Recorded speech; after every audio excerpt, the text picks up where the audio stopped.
Crazy. Welcome to The Collective, where every conversation ignites a new perspective. Join us as we delve into the journeys of remarkable individuals, explore the art of growth, resilience, and the power of a shared mission as we strive to be better together. Hey everybody, welcome back to The Collective. We have another fantastic show for you planned out today. I am stoked. We got Mike here coming back. We got Dave for the first time. We got Chris for the first time. I am pumped for this one. Now, while I am pumped, y'all should be too. Do the things, like the show, subscribe to the channel, hit the notification bell, do all that good stuff. Get your emails when we go live, which is, of course, Fridays for The Collective and Wednesdays for The Gold Mine. If you have any thoughts, questions, comments, anything at all, put them up in the comments section. Kind of like this one right off the bat. Dan C. Good morning, gentlemen. Let's kick darkness ass today. Sometimes we just need the collective to shine. There you go. I like it. And if you have not yet already, make sure you are signed up for the Reinforcement Loop. That is our weekly newsletter that goes out with little tidbits from the show itself and some brain candy for us to chew on later on. It is excellent. So make sure you sign up for that. Other than all of those things, let's get some intros out of the way and we can dive right into this conversation. So, Mike, you're on top. Quick, 10 to 15 seconds. Who are you? Where you come from? All that good stuff. Hey, I'm Mike Burke, retired from the United States military after 25 years, spent most of my time in special operations. Now I've transitioned, I work in private equity acquisitions, but then I'm also the executive director for Legends of the 75th, which is about capturing and preserving stories of the 75th Ranger Regiment. Bam. I love it. Nice and tight. And you just had the Rangers Lead the Way documentary come out, right? Yeah, we did a premiere of that last night. That was a joint production between us and Vet TV. It's about the best Ranger competition, which I would argue is probably one of the most grueling endurance events out there. I would agree. I've only ever seen it, and it looks rough, so I love it. Dave, how about yourself? Hey, retired Army, Fire Service Buck Sergeant, paratrooper, 82nd Airborne, Ranger graduate, infantry officer, did all the fun stuff. Ended up getting selected to teach at West Point. I wrote a first book while I was in the service on killing. Got 2 books, Marine Corps Commandant's required reading list. 16 books in print. 17 is at the publisher now, and I'm 69 years old and going to stay in the fight for another 20 years. And I'm on the road well over 100 days a year, close on 200 days a year, training. And the only law enforcement trainer ever to be certified in all 50 states. Train all of our Tier 1 Spec Ops, all of the armed forces, and many, many nations, over a dozen nations. My book's translated into 9 languages. Was in Ukraine. My book on combat won Ukrainian Book of the Year award last year in May and June. That brought me out to Ukraine to train their military. I spent my summer vacation in the war zone. It's a good life. It's a good ride. I want to keep doing it because I have a passion and I want to pass it on the wisdom. That's what it's all about. Good stuff. Bam. So just a couple of things, 1 or 2, no. I love it. Chris, how about yourself? I'm Chris Burns, and I dropped out of high school. I'm pretty sure this is a mix-up, and I'm not supposed to be here. No, you're supposed to be here, very much so. I'm making sure people passing on wisdom. It's not just about the qualifications; it's about the wisdom itself. And I love it. That guy in front of me was awesome. Yeah, Dave is fantastic. Sean, how's the mountain street now? Well, Chris, if it's any help, I'm literally on my own podcast and I feel like I don't belong here. So, but I've got wicked imposter syndrome. So that's also a piece of it. We all do. I think we all should have. Yes. Maybe we don't all do, but maybe we all should have, because it's kept me to some degree all kinds of fired up and in the fight and honest. Unless you're a flaming sociopath, every healthy, rational human being is insecure. The ones who can admit they're insecure are a little more secure than the others. That out there. Imposter syndrome is a healthy thing. It I think to a degree, it can obviously, like anything, can be taken too far, and unfortunately leads to a lot of negative spots in life. But I want to get into passing wisdom. I want to dive right into this, and I want to get your guys' first thoughts when you saw the email and you were like, passing wisdom. What clicked into your brain first? Chris, I'm going to come to you first. I'm just going to throw you in the fire. What do you got? Oh, dude. All right. So I do the Henry Rollins work ethic, and if you offer me a gig, I take it. So honestly, if you said podcast, I said yes. So once I woke up and I read the whole thing and I saw what was going to happen, I took a moment. Was like, oh crap, I'm out of my league. So heads up. I like the preamble was like, let's not swear, let's not do this. And I was like, I don't think you've seen any of my podcast. I have 100%. Don't you worry. But what do you think on passing wisdom? What do you got? Me passing wisdom, that's literally my job. So I'm desperately trying to preserve and refine an art that I think is dying. And that's what I decided to give my life to. So as far as passing wisdom, I feel like these guys are going to explain that way better than me. But I want to make sure that before I'm gone, I've done something more important than myself. So I love it. I love it. Mike, what do you got? No, I think Chris kind of nailed it. He just didn't necessarily know that he did. I mean, the first part is when you live life, you're educating yourself, you're learning. Everybody's bestowing all this knowledge on you. When you're a young white belt, young lieutenant like Dave was one day, you're just learning, and then you get to a point where you're educating. And I think the conversation we're having now is about that reflective state. What have you reflected on what you've taught? Because that's the best way to learn. And then also what you learned as a young up and comer in whatever field we're talking about. And have you reflected, and now you can pass on that wisdom, because it's not just about teaching people, it's about teaching people that are teaching people. And those little moments and refining how you teach, to the student that is in front of you, so that they can grasp it, they can understand it, and then they can implement it in their life. I dig it. Dave, what do you got? Wow. you know, people contact me about my books. Two of them, on Killing on Combat, Commandant's List, and I've got this thing I do. I give copies of the book away to anybody that's been in a deadly force incident, and I ask people to help me do that. And it's about paying it forward. Guys like Mike, I'm in awe. I retired, pre 9/11. My war was a Cold War. Nothing much happened, and what did happen, I wasn't there.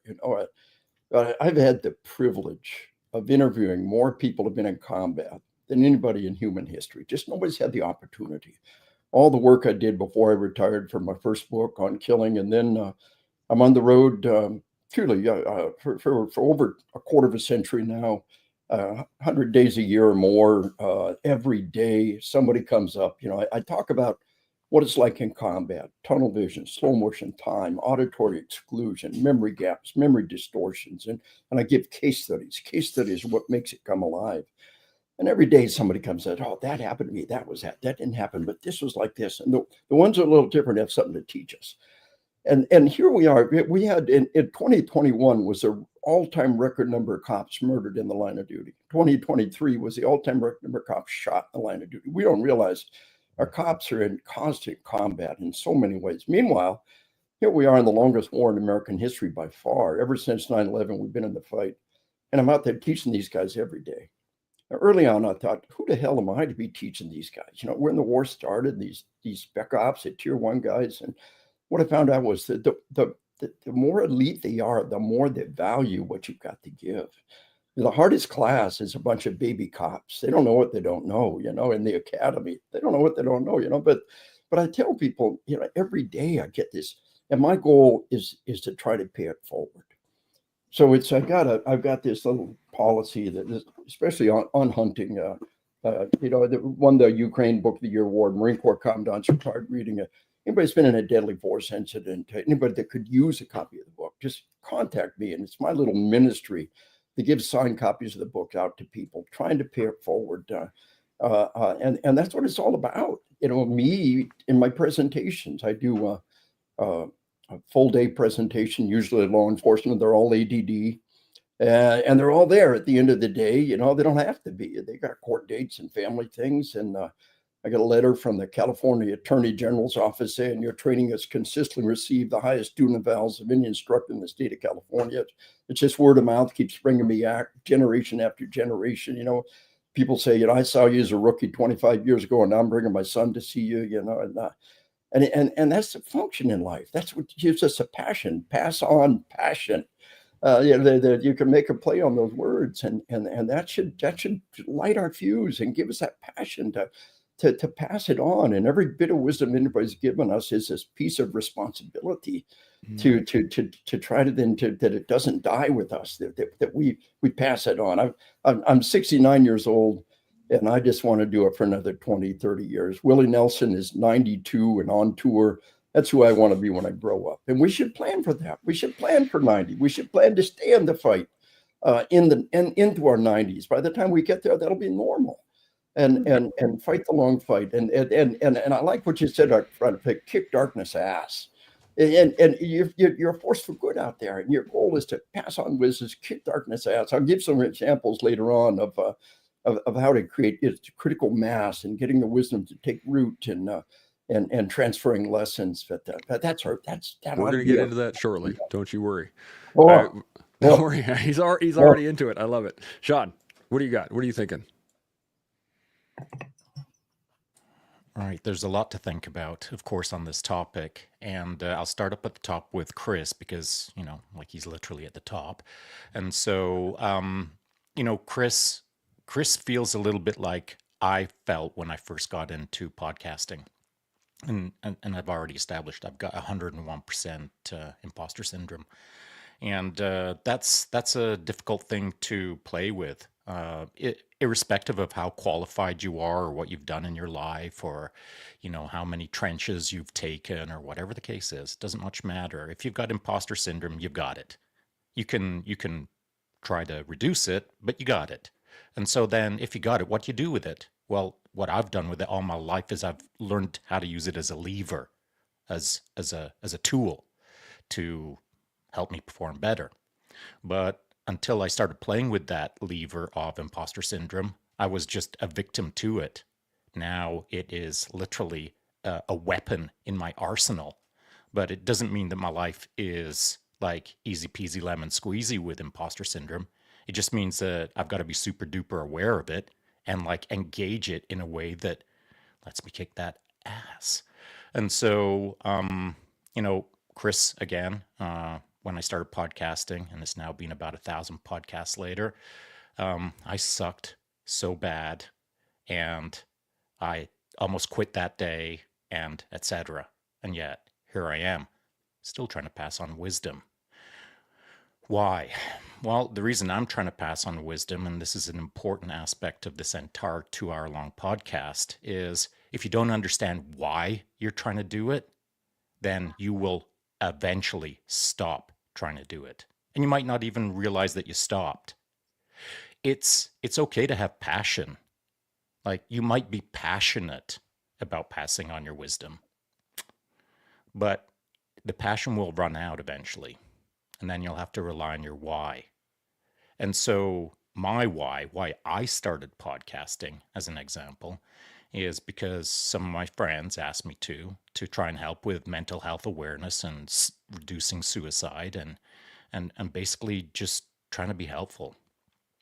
And so here I am.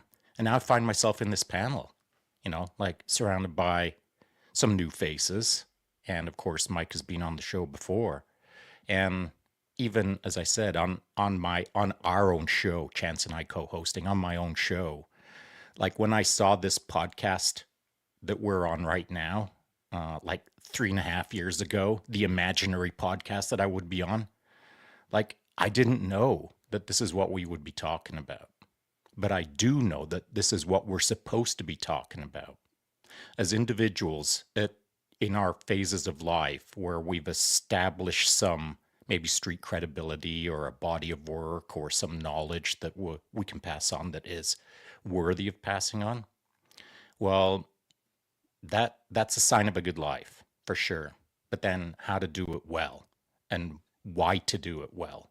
And will the passion carry you through the why? Those are the fundamental questions that I'm interested in. Not not nothing specific to any individual on the panel, but specific to every person that could have been on this panel. It's the fundamental aspects of the wisdom subject, not because Dave wants to sell books. That's probably not why he started. I'm almost finished writing my second book right now, a book that I did not want to write, by the way, because the first book 20 years ago was so bonkers hard that I thought that I would never write another book again. In fact, I told myself I will freaking never write another book. And yet here I am. And it's not because I wanted to. It's because I was asked to. And I only said yes because I realized that there's wisdom that needs to be passed on. And it ain't my freaking wisdom. It's the wisdom that I've picked up along the way. It'll be wisdom from Chris at some point in this conversation that will put a little hook in the back of my prefrontal cortex, and I'll want to like chew on that for a day. And somehow there'll be a sentence from Chris in my life for the rest of my life. So, wisdom, it's worth passing on if you know why you're passing it on. You have a really good point in there, and I want to jump on it before we go too far into anything else, because you referenced taking on knowledge and wisdom separately. And what I want to ask you guys in general is, like, where do you divide that line? Where do you see the difference between what is just knowledge and what is wisdom? And because in my mind, they're two very different things. So I want to get your guys' thoughts on it. Mike, what do you think? You're muted there, Mike. Hold on. What a rookie mistake. Good Lord. You should just kick me off the show. Good. Who's this guy? Who invited him? Unbelievable. Knowledge and wisdom, I really honestly think it's just as simple as like how it hits you, You're like, oh, okay, thanks for that information. And then the wisdom is, just kind of like what Sean was talking about, where you're like, oh, wow, okay. And then like later when you're like taking a shower, you're like, oh, wait, hold on. That's a big deal. Like, oh, where's my notebook? I got to write that down. That's something that I need to carry on for the rest of my life. In fact, maybe I need to actually tape that up somewhere so that I read that every day, because that's pretty profound. And that's actually something that I need to align my life with. That's a good distinction. Chris, what are you thinking? I'm just simple. I'm just breaking it down simple. I love it, man. He's like, I'm sorry. It's like, should I have that written down and put on the wall, and I've got the word penis on my wall. So again, I'm in the wrong room. I agree thoroughly. What I'm thinking for me, the difference between knowledge and wisdom. Knowledge is just a collection of things. The wisdom is the terrible things that come from that knowledge. Like if somebody says, don't touch the hot pan, it's hot. Like, that's knowledge. And then you touch it. They go, oh, there's wisdom. So the difference between the two for me is like the physical ramifications, I guess, is a word for it. I don't know. 4 a.m. It's really heavy stuff for 4 a.m. But I do fully agree with that. Like having that kind of resonate and sit in the back of my brain while I'm standing in the shower, like, oh, I'm an idiot. And then write down the word penis and put it on my wall. That kind of thing. Whatever hits you hard enough, I think you can find your own wisdom in things. But I do think that life experience, like if you have somebody telling you hardcore life experience, that's wisdom. That's wisdom. Knowledge is just whatever was kind of set in stone over there, like A plus B equals 2. I dig it. I like it, man. Dave, what are you thinking? Oh, you're muted too. All of us. I'm glad you didn't ask me first. You threw Mike right in the breach of that one. Holy cow. Hey, I think knowledge is, the facts. Wisdom is the application of the facts, what we can do with the facts, where we can go with the facts. I'll give you an example, one of my little passions. I train law enforcement and many other people. And I tell them we measure the problem with the murder rate, the number of dead people, right? But that's being held down by medical technology. Tourniquets alone have cut the murder rate to a quarter would otherwise be. Everybody has tourniquets. Slap on a tourniquet, save a crime victim's life, you've prevented a murder. We see it on the battlefield.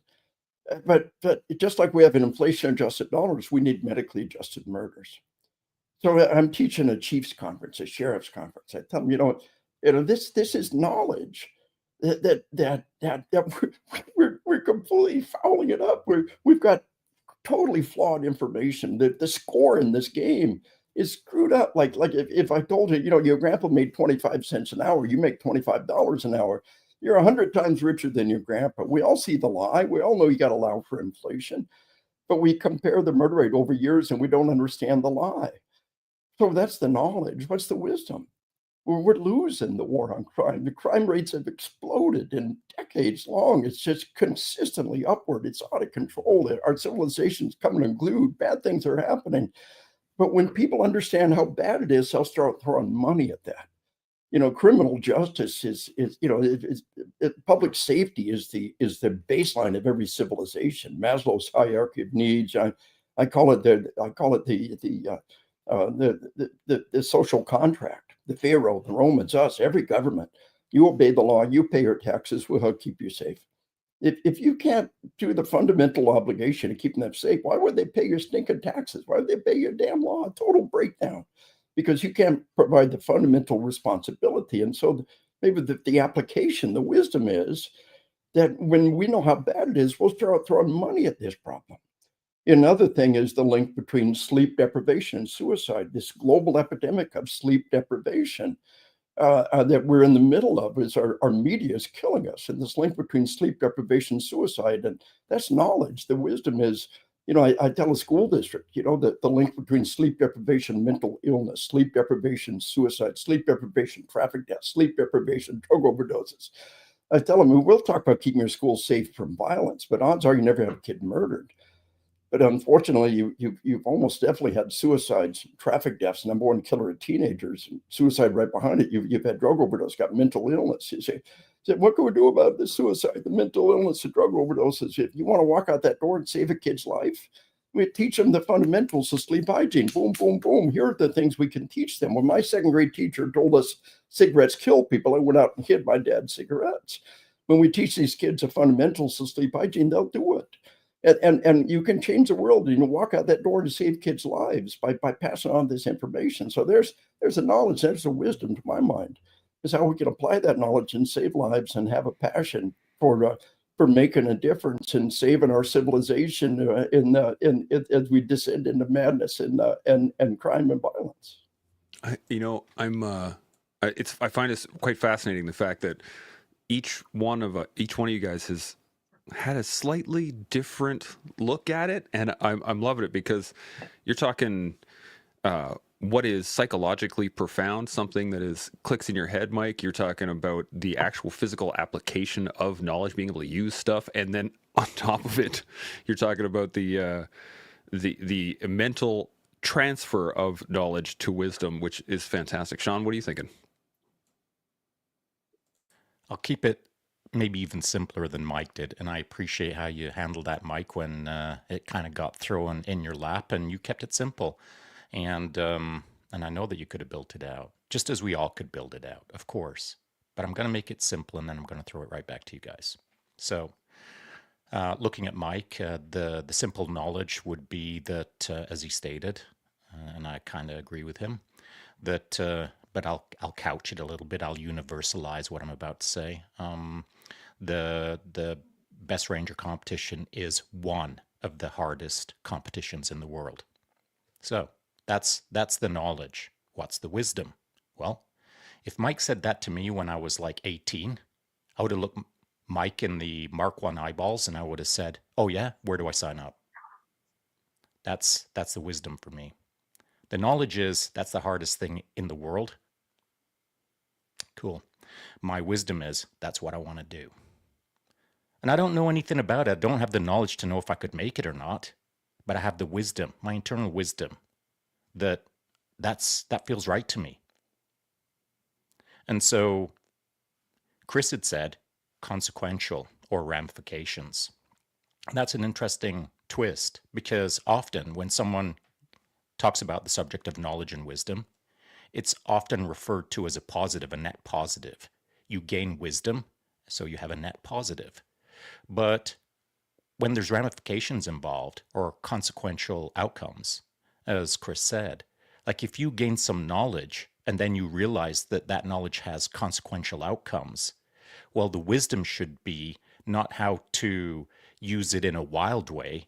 The wisdom should be how to temper it, how to use it in a way that is more calculated, more careful, more granular, more, a little more careful, we'll say. And so then knowledge for Dave.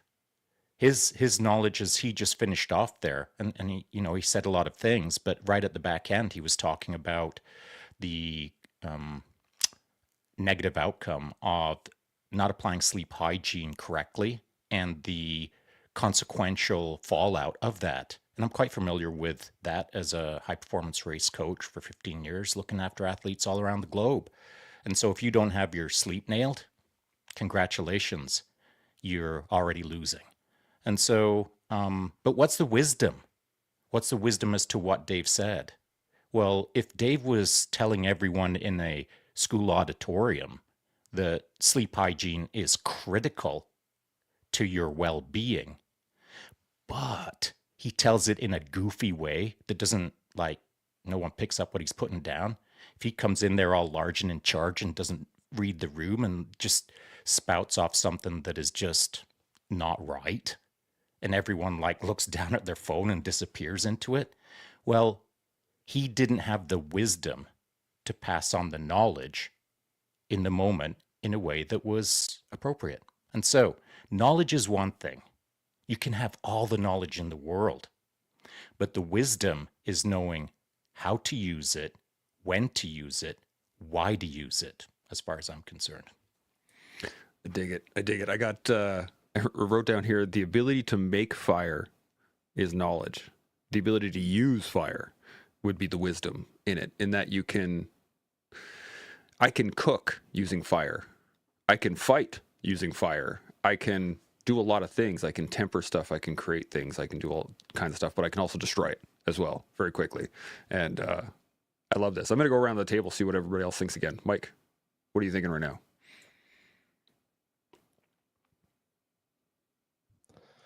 I think it's been a great conversation. I like how everybody's kind of built off of each other, and then Sean did an excellent job, and that within itself, just what we've done here in this exercise of answering this, very, very simple question is everybody's different perspective. And, I've taken away their perspectives and how they kind of look at the world and they analyze the world. And there's a lot of wisdom in that. And what I mean is, if you're going to truly be able to pass on the wisdom, to other people, if you're going to be able to educate other people, you've got to understand different perspectives, especially when you're coming from a position of maybe where somebody doesn't agree with you or they don't understand what you're trying to communicate because of some adverse reaction, that they might have, that whatever you're talking about. Well, if you understand their perspective, or even better, if you can show them the error in their logic or what they're kind of thinking, in some kind of hands-on method, or examples, again, examples and experience are part of wisdom as well. You can say, hey, I understand, but that's also because you've never been in this environment before. Maybe you've never been in this situation before, be it on the mat, be it, what we're talking about overseas with a lot of the work that Dave does. It can be in a couple different ways. You can offer real life examples of where it applies and then try to address whatever that person's perspective is and offer them a new perspective and then bring them into your shared understanding of what you're trying to accomplish and what you're trying to do. I'm gonna dig that. Chris, what are you thinking? I'm thinking about not sleeping. So that one's full circle for me. Thanks for that. I didn't know that one. So I've been losing for 43 years. Um, Same here, as man. as I far did as not. Same here. dude, like I'm awake out of spite 90% of the time. So if that's what's keeping me going, um, I really like the fire one. I think the fire one nailed it.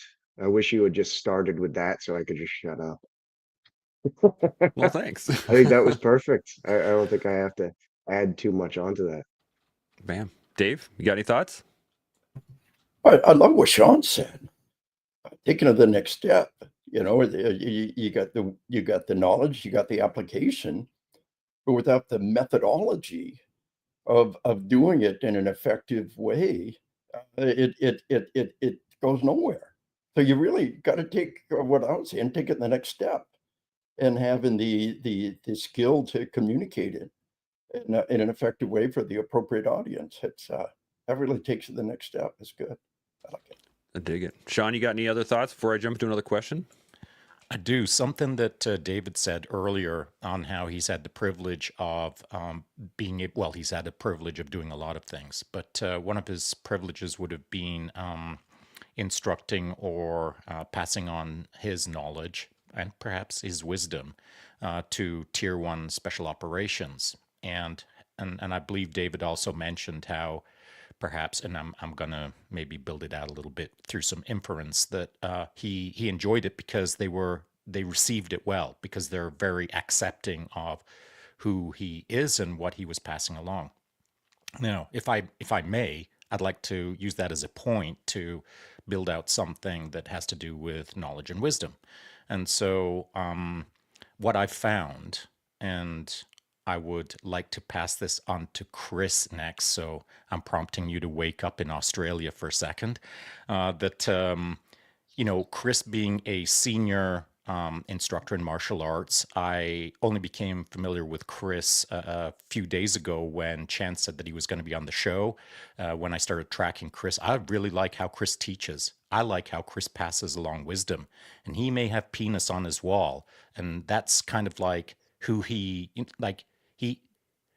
Chris has a shtick, but it's not a goofy shtick that he's contriving. It's who he is, at least from my perspective. How I've seen The goofy Chris shtick. within his videos, like he's just being Chris. And what we're seeing in this podcast right now is Chris.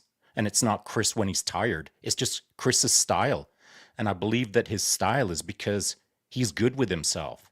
He's accepted, that's the wrong choice of word. He's comfortable No, with it who is. he is.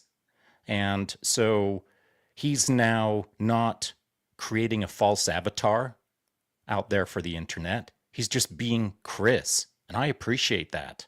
Just as I believe that someone in Tier 1 would appreciate Dave showing up and being Dave and not trying to be Super Dave, but just be Dave. So now I'm going to try to tie all of that together.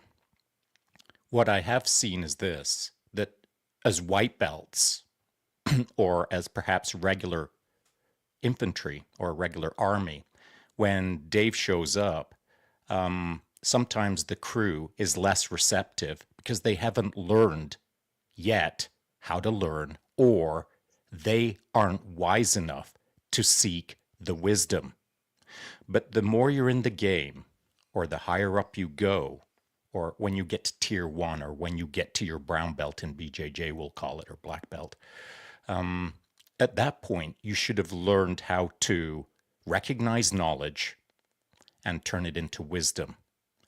And in Tier 1, not only should you know how to recognize wisdom and turn it into your own wisdom, you should be able to see it all around you. When I was a white belt, or when I was a young infantryman, I didn't see the wisdom all around me. I just saw knowledge. Along the way, I turned it into some form of wisdom, but the wisdom, as it trickled into me, started teaching me what wisdom means. Now I see wisdom everywhere. In fact, I'm going to sum up now. One of my jobs on this show is to take all of your independent wisdoms, cobble it together in this show, and create novel wisdom. Like we've all got our own little novel wisdoms from our life. Chris has learned things that I know nothing about. And I'm not talking about skills. I'm not talking about knowledge. I'm talking about frickin' wisdom. We're going to squeeze some wisdom out of Chris in this show. And then we're going to take his wisdom, and we're going to take Dave's wisdom, and we're going to combine it into novel wisdom. That's what wisdom is to me nowadays, is combining wisdoms into new wisdoms. So there you go. I dig it, man. And I got to add on that is the fact that that's what the podcast is. That's what we do on a regular basis, not only, as Sean was saying, is to create novel wisdom, but it's the medium of which we've chosen to work. Like Mike, you know this when you're podcasting, when you're actually trying to garner knowledge from people so that others can then absorb it as wisdom, I think is part of the game. Same thing, Dave, you do it as an oration system, right? You're talking to people regularly, you're showing them the data, you're doing all the things, but it's the medium of which we've chosen. Chris, you've picked the mats, right? That's where you pass on your wisdom. And I love picking up wisdom on the mats. I also love picking up wisdom on the podcast. I also love picking up from my kids. I also like do it like all over the place. So I'm just really digging this. Chris, you got any thoughts on that before I jump into a question? Sean, you're really good at this. So no thoughts on this. It was basically blowing smoke up my ass for a couple of minutes there. So I have no thoughts on blowing smoke up my ass. All right. I'm happy to answer questions. Raj, so there is one thing I want to touch on a little bit while we've been getting into this, is that I think part of learning how to pass on wisdom is, first off, learning how to listen. That's the big one for me. So there's a level of almost humility, and Sean talked about it right at the beginning, the level of imposter syndrome that you kind of have when you start passing on knowledge. There's going to be a point where you're like, as Dave, you said earlier as well, you were like, who am I to pass on this knowledge? I think everyone struggles with that, but learning how to get past that wall, I guess, let's put it that way, to accept the fact that you may not be the right person, but you are the person doing it. How do you do that? How did you do it specifically? And I'm going to start with Sean. What do you got? I'm kind of glad you did, because I wanted to jump in anyway. All I can do is pass along how I've experienced it. I could also talk about how I've observed it in others, but I'll just keep it to myself. What I've experienced. I've found, and interestingly enough, I've been watching Mike pretty closely, because he's in the podcasting game. And one of the things that I feel Mike does really well, whether he is really focused on doing this really well or not, I'm not sure. So I'd be curious. But Mike, irrespective of what's going on in the podcast or what question is being asked or whatever he's saying, he's cool and calm. Like, he might be feeling all the feels. He might be even panicking to some degree, but you'd never know. Like, he's a smooth operator. And so what I've found when it comes to these kind of things is someone will either own it or they won't. And I think that, like, and I don't want to call Chris out really, but I think Chris still hasn't owned like how much he's got to give to the world. Like, I know that he knows that he's got a lot to give to the world, just like I did when I first started. I just didn't know how to do it well. But I feel like Chris is already doing it well. But now the next phase is like, you just got to recognize that you're doing it well. And it's that recognition and sort of like just freaking accepting that this is what you're supposed to do and you're doing it well is redonkulously hard when a person has imposter syndrome. At least that's how I find myself anyway. Doesn't matter. I could be cracking it out of the park every single second, and I'll be looking at the next baseball that's coming at me, and I'll think I'm going to miss it, and I'll crack it out of the park. And that is not braggadocious. That is just simply, I can create outcomes, but even as I'm creating them, I almost don't believe I'm creating them. Like, I've got wicked imposter syndrome, but I have to like use it as a lever and tell myself that it's going to get done and I'm going to do it right because it's going to get my best. And my track record says that this works. So, like, for Chris and for anyone else who's listening, like, just frickin' own it. Do your best and accept that your best is good enough sometimes. I want to go to Mike on this one, because are you cool as a cucumber, or are you a little wobbly behind the mic? No, I'm pretty calm because I've done it, quite a bit, and I've also spent a lot of time speaking in front of people. Probably back early in the day, I wasn't comfortable with public speaking or, doing this kind of interviews, but I've got so many sets and reps that I'm pretty comfortable, and I've seen, how it could go bad. I've had plenty of town halls where I've stood up in front of people and somebody throws me a question and I'm like, "Oh, okay, it's time to end everything and just I'm gonna run out of the room because I don't want to deal with this, but you make it through it, you have some stumbles, you get some feedback and everything else, and you improve the next time. First also, Sean, I really do appreciate the accolades. And just to answer that question, people that come on our podcast specifically are a demographic of individuals that are not comfortable talking about themselves. I'm not going to sit here and comparatively speak of other special operations soldiers, because it's not about comparison, about who's better or what's better or anything else. The nature of the Ranger Regiment, the nature of the 75th Ranger Regiment is like from the moment that you start the selection, no one cares about you as the individual. It is about your collective in the team and where your stance is in the team and what you're doing for the team through the entire process. There's moments where you have to do things individually, like critical events and stuff, but for the most part, it's like that. And my point in telling you that is that those individuals that come on the podcast, the hardest thing I have to do is to get them to talk about themselves and to get them to participate and share their stories so that they can pass on the wisdom, just like we were talking about. Because I don't look at Legends of the 75th as anything other than a leadership professional development podcast. It truly is. It is by its nature. We just masquerade as a lot of other things, but that's really, really what it's about. And it's just like what we're talking about here. It's about passing down wisdom. And just through the years, I've seen when guys open up, and I've gotten it wrong in many situations, and they weren't prepared to talk about that in that kind of forum. And I've got to be the one that's calm and draw them back and go, hey, and sometimes, and you don't always see it because sometimes we edit stuff out to protect the innocent, but we will I will have to say, hey, we're going to go off the air for a second here, or we're going to stop recording for a second. Hey, man, let's talk about this for a minute. Let me get you back into the space that we need to get so we can move because I can see that you're in your head, you're in your feelings about this because you've never, ever, literally never talked about this before. You've never shared this story before.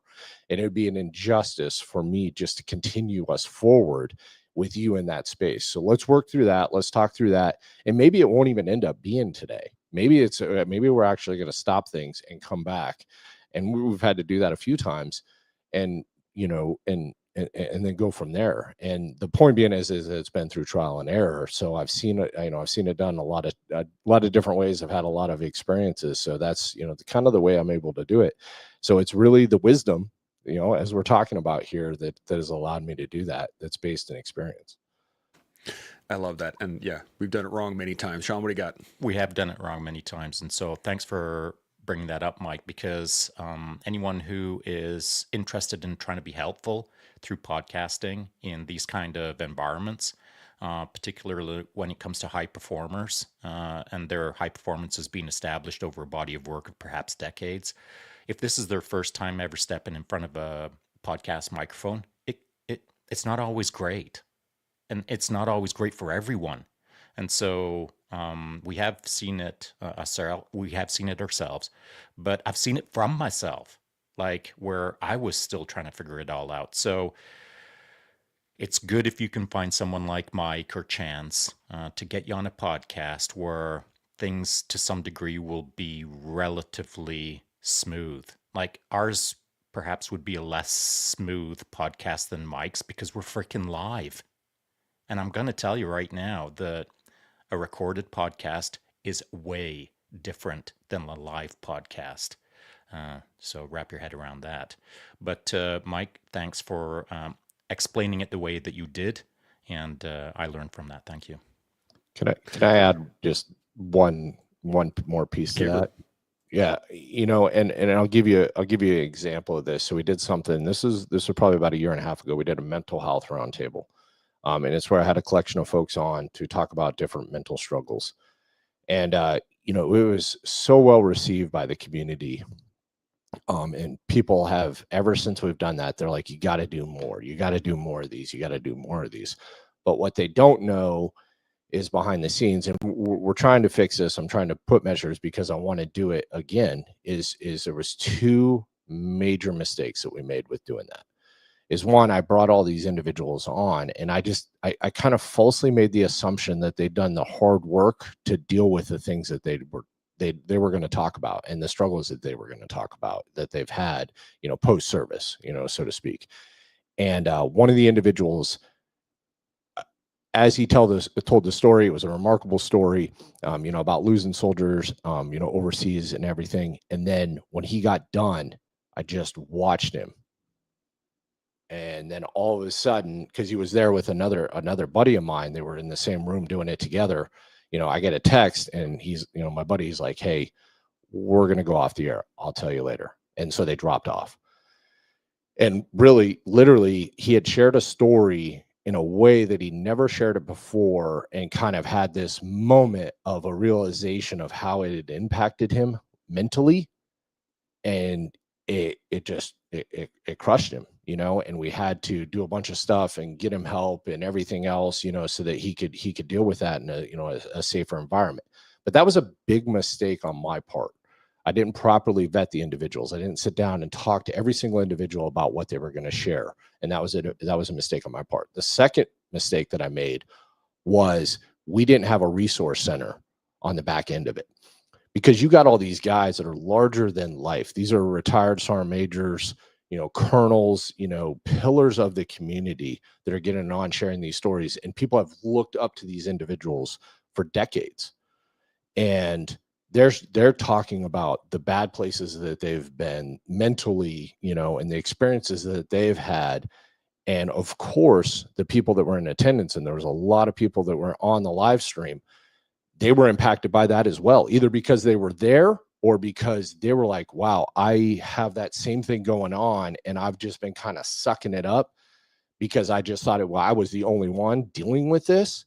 But here's this guy that's larger than life than me, and he's got the same thing going on. And that caused this whole thing. And we didn't have good resources set up on the back end. Go, hey, reach out to this clinic, reach out to this resource. Hey, if you're struggling, let's talk, call me, all this different kind of stuff. And it took us a while to, I literally had to go back through all the socials and everything and figure out every single person that had dialed in, which was extensive, figure out ways to contact them and get in contact with all these individuals so that I can make sure they were in good headspace, following that. So, Sean, I 100% agree. Man, it's a risk going live. A lot of things can happen, and you got to think things through. That's wisdom. 100%. And we've run into that a number of times. When we did our first year, we did a podcast a day for that first year. So we did 365 over that, and they were all live, and they were through the learning processes. They were through all of the bad questions on my part, the inability to manage a conversation through my own desire to have some outcome that wasn't happening, that kind of stuff. Like, we get into it, go down the rabbit hole. But I want to ask Sean, well, what do you got? Sorry, and I'd be remiss if I didn't add this to what Mike said, and thanks for reminding me, Chance. Yeah, we did do a lot of podcasts in that first year, but then we did a month called Men's Mental Health Month. In September. Yeah, that was a rough one. Holy cronkamole. So Chance has already said we were doing a podcast per day at that point, live and with guests, and trying to keep it all together. And then we did a full month, an entire month, every single day, where the topic was suicide ideation, suicide by your friends, all of the suicides. And then it went to all of the things, and then it went to all of the other things. And I mean, that month, oh man. And so, like, before the podcast, I'd have to ride my bike to clear my head. And then we'd do a podcast. And then right after the podcast, I'd have to ride my bike to clear my head. I was riding twice a day just to keep it together. By day 30 of that month, I was like a shell of a man. I mean, like, I was keeping it together for sure, no doubt. But I was only keeping it together because, like, I had a responsibility to keep it together. I wanted to tap out 2/3 of the way through that month because the guests we were having on, to Mike's point, it's not that we had like a super struggle, but everyone was feeling it. The guests were feeling it. I certainly was feeling it.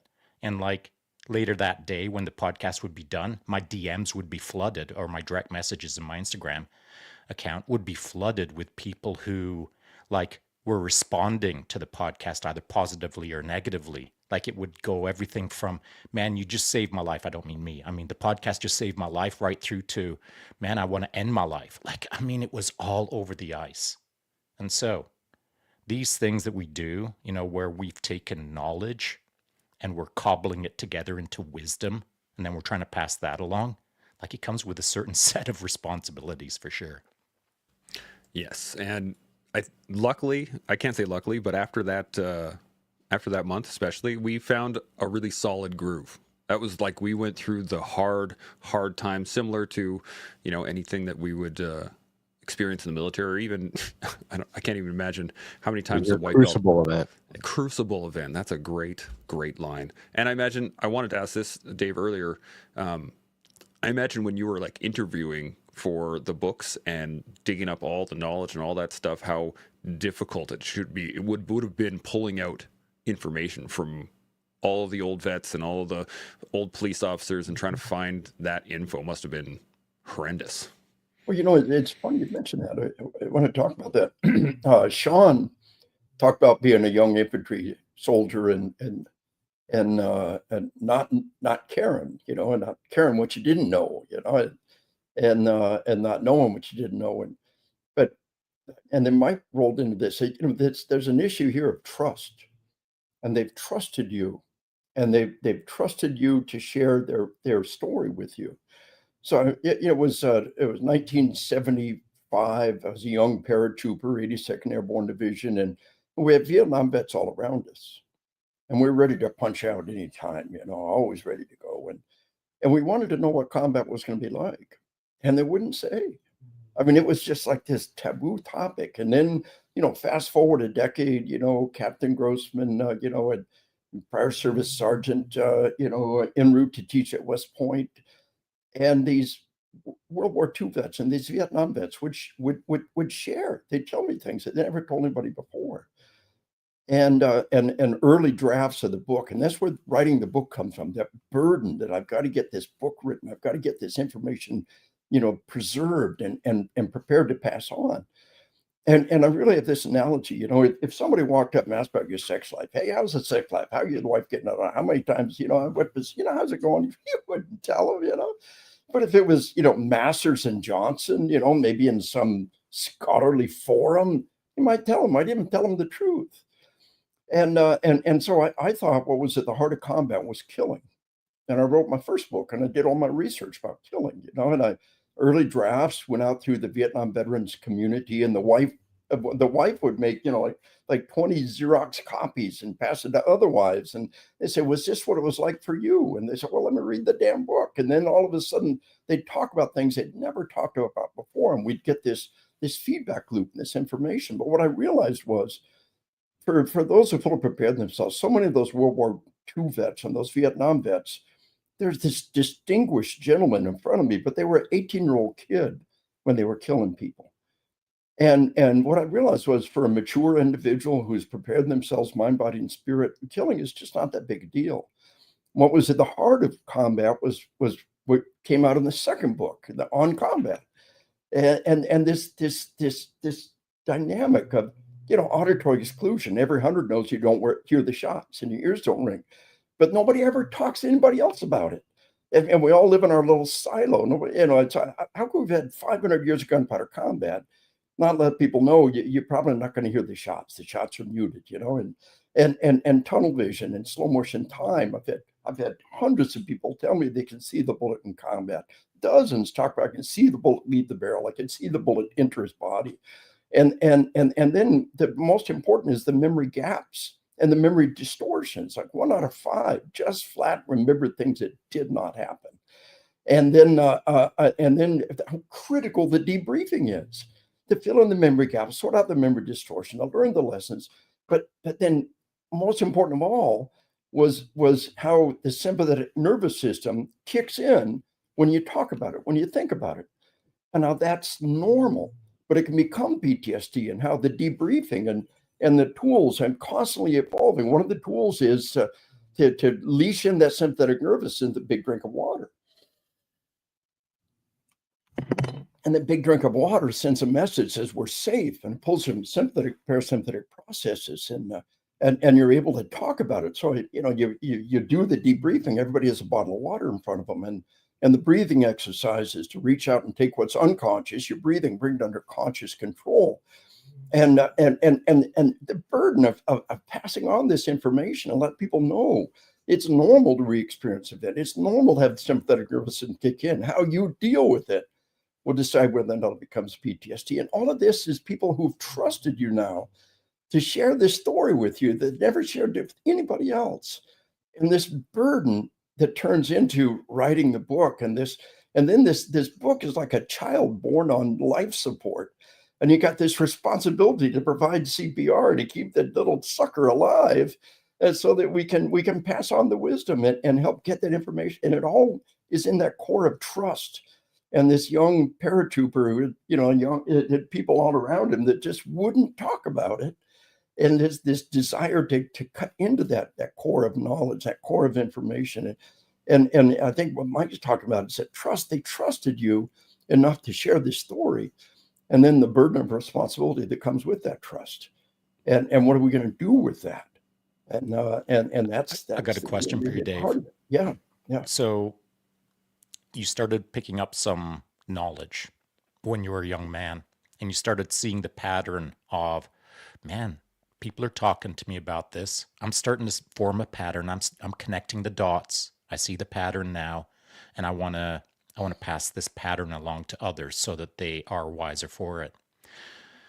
At what point did you start to feel, it might not have been like a singular event, but at what point did you start to feel the burden, the pressure? Because, as you know, I think we all understand this. Like, it's fun to get knowledge. I've got a voracious, like almost a velociraptor-like appetite for knowledge. I love it. But it's what you do with that knowledge, and at what point along the knowledge pipeline does it become more than just knowledge, where you feel like I'm responsible to do something with this. So what was it for you? It's what you said up front, Sean. Writing is hard work. Writing is just a pain in the ass. It's grueling process of putting things into words. Some people can just spew it out, but most people can't. It's hard. And you've got to have this drive to make you write it. And I've had a couple of good co-authors that have helped put out a fair number of books. But I started. I went to grad school en route to teach at West Point with the goal of writing a book about killing and about doing the research. And then they were telling me their stories, and all of a sudden it went from this, hey, this would be a cool book, to over a period of time, just this burden that weighs down upon you to get that information out there, and to craft it, to craft it and to refine it into something that would be worthy of the trust that's been placed in you. It's an incremental process over a period of years. I mean, my first book took close to a decade to write. The second one took close to another decade to write. And it's like you're being pregnant with an elephant as you carry that thing around in your head and try to hold the whole book in your head across all that period of time with the framework and the outline and the chapters. And I'm going to put this in here. I'm going to put that in there. And then the relief when you're done with it. And then the wish to go back to the bite of the apple. I wish I'd have done this. I wish I'd done that. I could have done that. I could have said this better, But it's a process, and it's an incremental process of ever greater burden, I think, until you finally get that beast out. And even then, there's this regret that I wish I could have done this. I wish I could have done that. But you just got to live with it and move on. Does that make sense? That answer the question. 100%. Yeah. And I want to, this is a great question. I want to pass it around because I know Chris has got something to say on this as well. But I was thinking so the reason I want to pick on you, Chris, right now is the fact that when you started this conversation, you said that you were trying to keep alive a dying art. And there's a responsibility in those words. And I want to get your thoughts on it. What do you think? When I was just talking just then, I was like, oh, now I know why I'm here. So everything being just like pregnant with an elephant. I have hundreds of notebooks of this thing that I'm passionate about that I'm trying desperately to organize and refine to a point where I can teach it a specific way and share it forever. Like having that goal, I think that's possibly why I'm here. I'm still half asleep, but the fact that I've kind of dedicated to, well, this chunk of my existence to the culmination of this knowledge and me just desperately trying to put it in an order that can be shared because it's so hard to share. Like everything that I've managed to learn over these years has been bits and pieces of crap, and they didn't fit. They never fit. So honestly, this just goes back to me and OCD of trying to make mixtapes. So like I gotta put the right song right here. I gotta put this song right after that one. Now I'm sitting here with notebooks going like, no, that move goes here. And I have to explain it like this before I can explain it like this, before I even bother trying to explain it like this. Because everything that I'm passionate about is complete polar opposite to what you're doing, which is above and beyond what I'm trying to do. This is something that I fell in love with a long time ago, and it wasn't what I wanted, and it wasn't what was being presented to me. And I had to go out of my way to accumulate all of that on my own. And that's the touching the hot pan over and over again wisdom thing for me. I had to suffer to get it, and now I'm suffering to organize it and suffering to push it upon the world like this pregnant elephant out of me. So um I admire the shit out of you, Dave. That's quite the life you've led. So I'm trying to do my minuscule version of something like that for something that I respect. So good It's a for you. worthy endeavor. It's a quest, and it's a worthy quest, and it's worthy to wrap your life around a quest like that, and No, it's going to right? make your life have meaning. So well done, Chris. Run with that ball and go with it, and know Thanks, that man. most people will never have that privilege to have I that had quest. somebody say, what was it? It's the noble pursuit of excellence within a field. And I was like, I've got penis on a wall. That's those words don't mix with me. So I'm still, like you said, the whole what was it, like imposter syndrome? Like, yeah, but it's more imposter syndrome because I don't feel like I give it the dignity that it deserves. Like I feel like it deserves to have this Pedro Sauer kind of Hickson Gracie dignity behind it.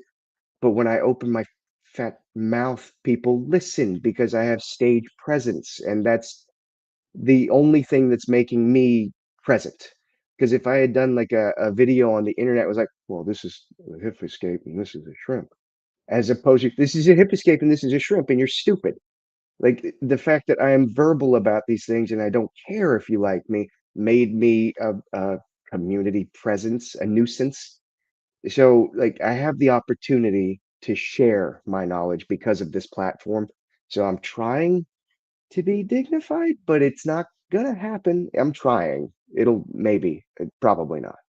Like every Well, one of you well, has like cool backgrounds, and I'm just sitting here with a fucking fart toy. It's all Seriously, good. half of so half of my podcasts. Wait. I can't even do it. That's Yeah, all good. So, so there you Pedro go. Sauer Giving, is for giving Burke, sure like he does bring a certain nobility to I know, BJJ. right? I like Pedro Sauer. Yeah. He's got his own style, but so do you, Chris. And now here's the trick for you. Like whether you already know this trick or not, but you're gonna have to chew on it for the rest of the day now when I throw it your way. You've got your style, and that's cool. And you're passing on what you want to pass on, and that's cool. But at some point, you'll realize that you'll have to do better than that. Like you're going to have to pass on more to more people, to the people that maybe aren't naturally aligned with you, because that's what it's all about. Like if we just take our little silo and we play in our silo and we do silo goodness, well, rah rah sis boom ba. But it's affecting more silos than just one. That's the trick. Like the little industry that you're in right now, the little pipeline, I say little, I mean, BJJ is massive, of course. But when you scale it up against so many other pipelines that are critical for human beings to become awesome, like you got to do better. We all do. And so, like, what you're doing right now is great. I mean, I've watched it. I have watched your Instagram account and I like it. But there'll be people who are like on the edge of like, I don't know about this guy. Well, you got to do There's better. worse. You got to do better. And when I say you got to do better, this will be the trick. Already you're authentic. And you're in your rhythm. You've got your flow, you're doing your thing. And it feels okay cuz it's you being you. You're going to have to figure out a way to like be you plus plus, whatever that means to you, because you'll want to stay authentic, but you're going to have to start riding the wave of quote unquote inauthentism. And that is in order to capture the minds of other people that might be looking at you from the sidelines thinking, I don't know about this guy. It's not that you've got to recruit them to your team, because that's not what this whole thing is about. What you've got to do is make them better people. That's it, that's all. And so, like how you're doing it right now is great, but you're going to have to be greater. This when anytime this is where I've come to in all of the years now that I've been hanging out with Sean, which is not many. It's 4 years I think I've actually known you, Sean, and always better. Just a little bit better. Just a little bit better, always. And it doesn't matter what it is. It's not about you being a different person. It's just about being you better. Just a little bit better every day, Yeah, a and little it's not better. mean-spirited, No, by the way. not at all. None of it. Like when I'm mean-spirited, people know, but I'm rarely mean-spirited. Like I just want the best, genuinely, for Chris. And not only for Chris, because I know like if Chris picks up what we're putting down today, it's so not about Chris. It's about the hundreds of people that it'll impact like this week. And so, I don't know. Not just First that. off, your Go ahead, Chris. dulcet tone, the dulcet tone of Sean, like the way you speak. I'm like, damn it, he's right. First off, I want to fall asleep because God, amazing. But I agree, and this is the same conversation that I have with Michael Casey, and for the first one was Jack Taufer. Jack Taufer said, "You're too punk rock for your own good," and the first thing I said was, "I don't care." And then it got morphed over time to deal how many people you're going to be able to help and share this with if you do it in the right way. And I was like, well, what's your version of the right way? Said the punk rock idiot. And I'm kind of coming to first off, if Cassia says quit swearing, that's the first thing that had to happen to me. I was like, yes, ma'am. So I take orders from women way better than men. If a man tells me what to do, like I'm doing it like 10,000 times harder the long way. But if a woman says probably stop swearing, like, yes, ma'am. I'm incrementally, whether I like it or not, becoming something better every day so that I can try and share this in a better way because I know that it is more important than me. And I think Michael Casey, I'll throw him under the bus again. He said it in a wonderful way where me swearing and carrying on and doing that kind of stuff is more about me than other people. It's more about me going like, well, if you can't handle me at my meest, that's just me being selfish. And the last thing I want to do is be selfish. So if I can find a way to turn it down a notch and still stay me, I'm comfortable with that. So I've tried recently, and I'll try more. And because of the way you just said that to me, fine, Sean, I'll be better. The beauty of this is that you may not see it, but this is every I think soldier goes through this as well. When you first get out of the military, you're like, I'm me. Ain't nobody gonna tell me how to do life. Screw that noise. I'm gonna do I got this. I 100% got this until you don't. And then you start either looking around or you lean harder into it. A lot of veterans have that issue is we just lean harder into being ourselves and we don't care. we stop caring, and then we start to separate from the people around us, and then we start to push people away, and then it just drives us into this hole that is such a difficult place to go into. And I want to get Mike's thoughts on this original question of the burden as well. When did that kick in for you, when you started passing on all this information? I think the biggest realization, in moment where I realized, kind of the burden of leadership and, training others, was when a mother spoke to me. And it was right before deployment. And, one of my soldiers, he was a little bit older. He married a very wealthy woman.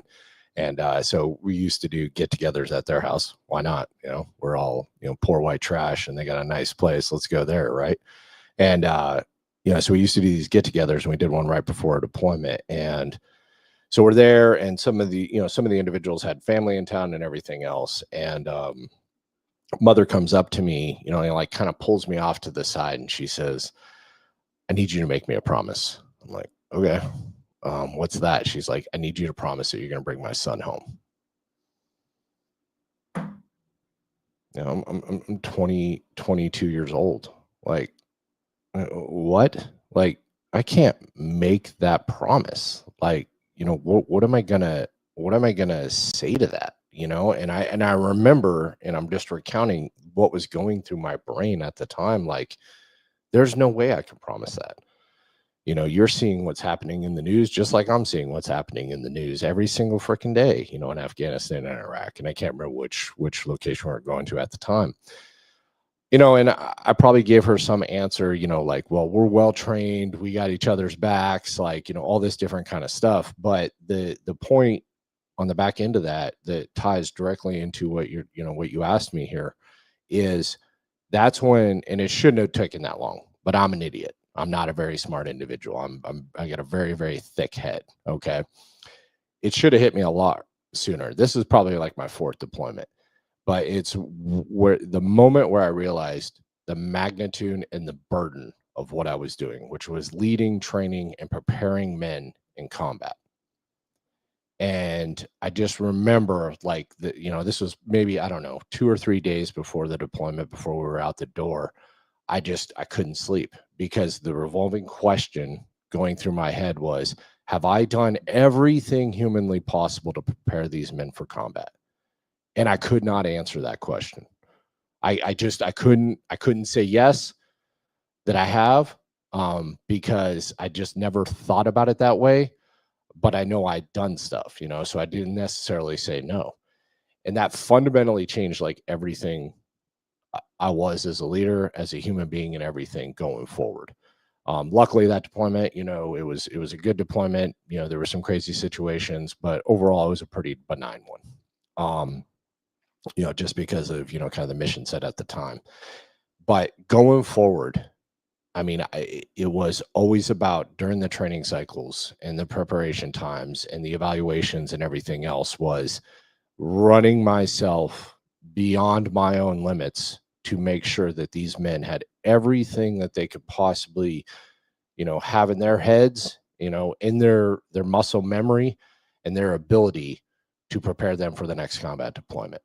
And that was literally the next 22 years of my life. And no matter what rank I rose to, no matter what, formation was, I was going to give everything that I had.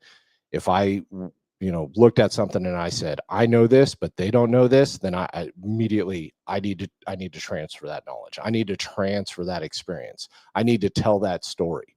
I remember one time, sorry, longer than I wanted to say, but I'll just give an example and then I'll shut up.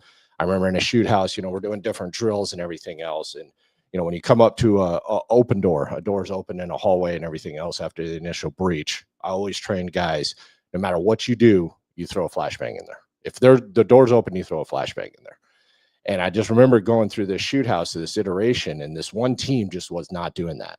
And, I stopped the iteration and everything else, and I yelled at this team leader, and I'm like, if you do this again one more time on an open door, you're done. You're not deploying. I'm going to remove you from our position. I'm going to find somebody else to take your job, because you need to understand how important this is. And I remember one of my squad leaders looked at me and goes, why is it so important? Everybody else to that point had just kind of accepted that I was making a big deal about it. But he was the first one to go, why do you think that's so important? And then I had the realization, well, because I've seen situations where somebody goes through an open door and it was basically an urban ambush.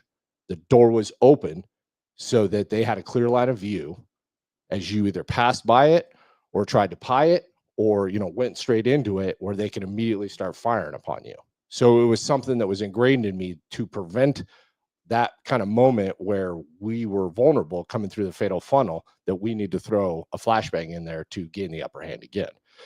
So my point being is like, that's the burden, and it doesn't matter what we're talking about. We're trying to prepare people for different situations. And that's where I really, really realized what the burden of all this was. The thing that I really love about this conversation so far is that it's made me really think that the more responsibility we feel, the faster that drives us to learn more. Like we have to seek more information now, because I want to be the best jiu-jitsu instructor in the world, right? If I want to be the best, I got to go seek out more instruction. So like, as much as I want to teach, I have to it's almost an exponential amount of knowledge that I have to then accrue. But the more I pass on, the more I have to take in. I want to get your guys' thoughts on this. Dave, I'm going to come to you. What do you think?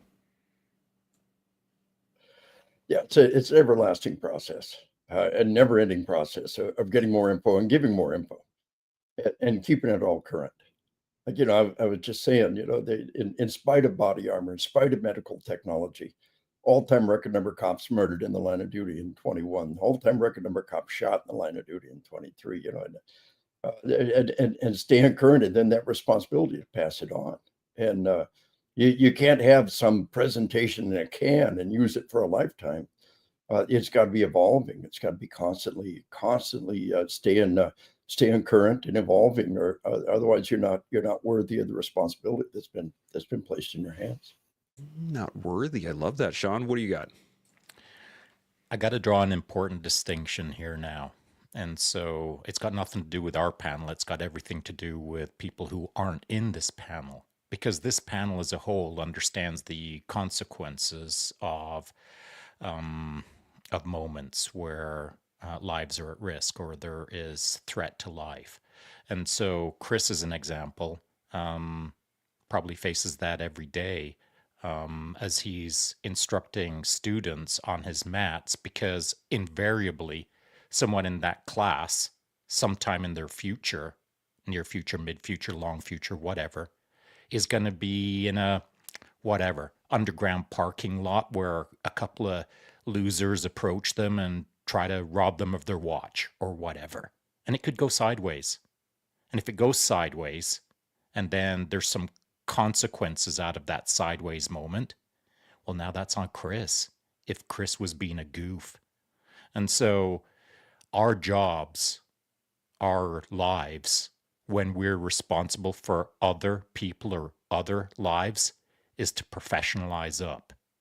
You got to be a pro. And so there's times in my life where I didn't want to act like a professional. I just wanted to do Sean. But there's a time where you have to pro up.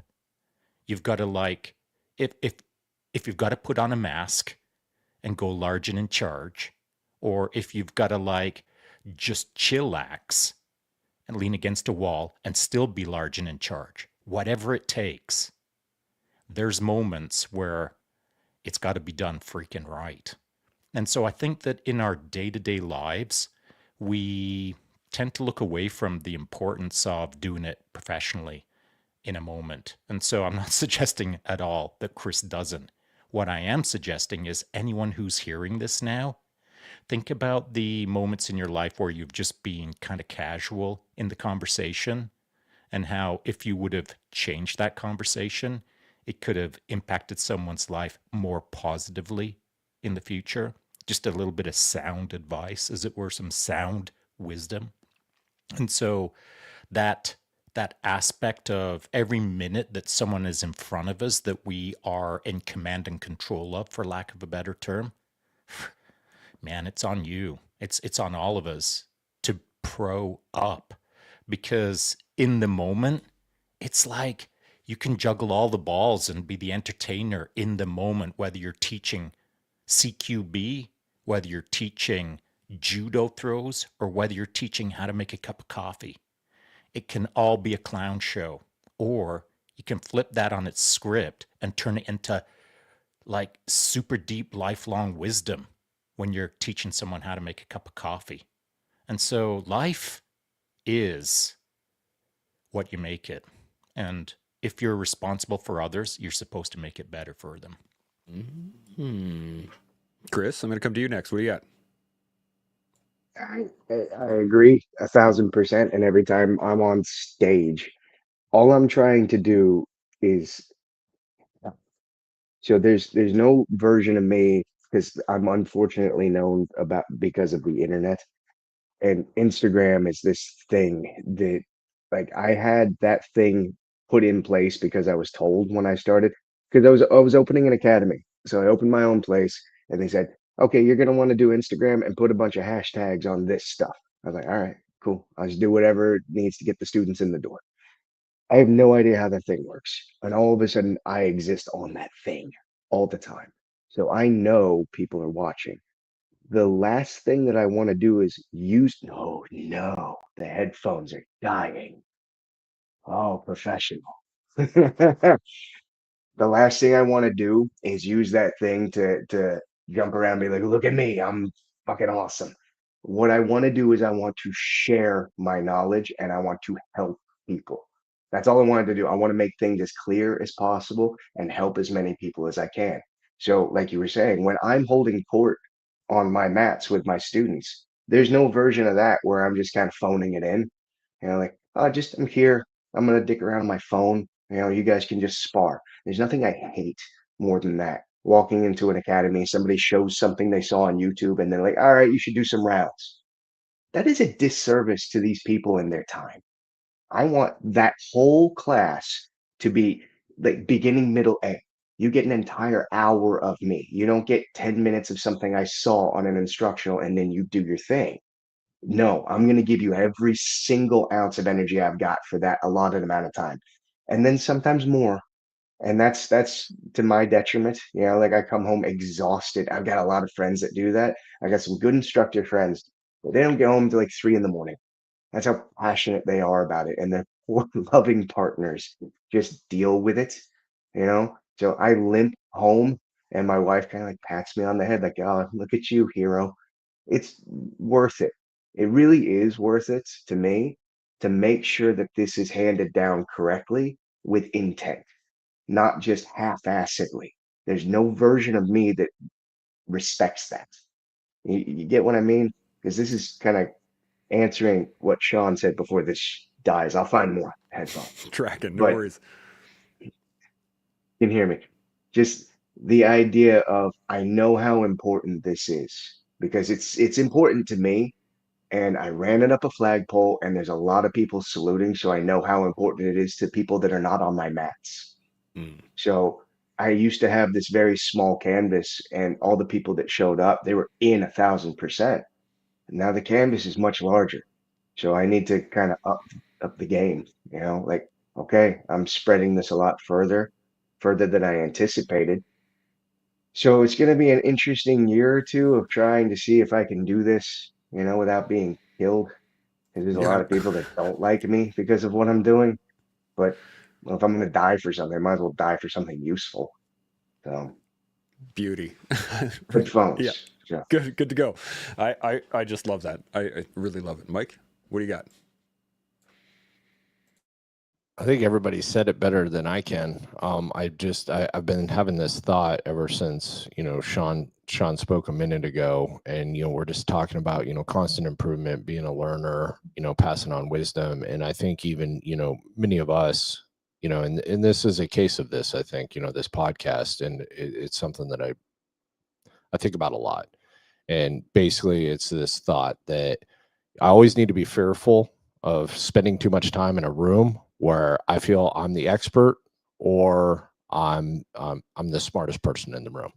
And the reason that I say that is because if I really want to kind of push things to a new level, if I want to learn and I really, really, truly want to expound upon my wisdom, I need to go out of my way to spend time in areas and with people that are going to push me, that I'm not coming in there because, into that room. You're going to do that, obviously, in every single one of our fields here, where people are bringing you into the room, bringing you on this kind of panel to talk about things because, you're an expert, or, you spend a lot of time in whatever we're talking about. But in other avenues, if you can do things to really push yourself and to go, wow, man, everybody that is standing here or sitting here in front of me knows way more than I do about X.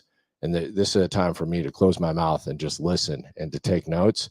It's going to be time well spent, and it's going to open up your perspective. And also it's going to give you new things and new abilities to, share and pass along wisdom. The old one mouth and two ears concept, right? Like, there's lots of times you got two ears for a reason. I'm really digging this. Sean, you thinking? What do you got? Well, Mike is right. I mean, that's what we're supposed to do. I believe we're supposed to get ourselves in rooms that we feel like we don't belong in. But if you've got wicked imposter syndrome, every room feels like you don't belong in it. And so, like, every single person has got to figure out their calibration on this subject.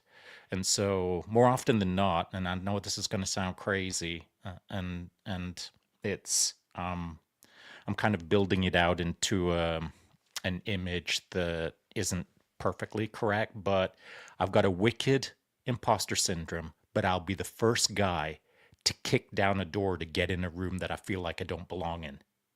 Does that make sense? It's not that I'm confident to kick that door in. It's not like I feel I belong in that room. It's not anything other than I feel like if I stand in a hallway like the Matrix, a hallway with a whole bunch of doors on it, I'll kick in every freaking door. And I'll walk into every door like I own it. And as I'm walking in, I'll feel like I don't belong in it. And I'll feel like I shouldn't have kicked it. And I'll feel like I don't have the juice to kick it. But I will. I'll step in. And I'll try to own it. And that is the trick, I feel, is trying to own it. It doesn't mean that I do own it. It means that I'm going to freaking try to own it the moment that I go in that door. And to Mike's point, the lesson of the distraction devices or the DDs that are getting thrown in the door, and then someone says, hey, why are we doing that, Mike? And Mike passes along why. Do you know, that's an external conversation that the whole group learned in that moment. And then the whole group gets to make a determination as to whether that's good to go or not. But you're supposed to do that with yourself. Like, you're supposed to be asking yourself those questions as you get ready to go through that door. Am I the right guy for the door? Should I throw in a DD? Should I just blow off the locks? Should I just freaking front thrust kick it right off of the hinges? What am I supposed to do in this moment? Okay, I've made a choice. I'm going to kick in the door. All right. Foot hits door. Now what? Well, I'm going to step in. I'm going to freaking own it.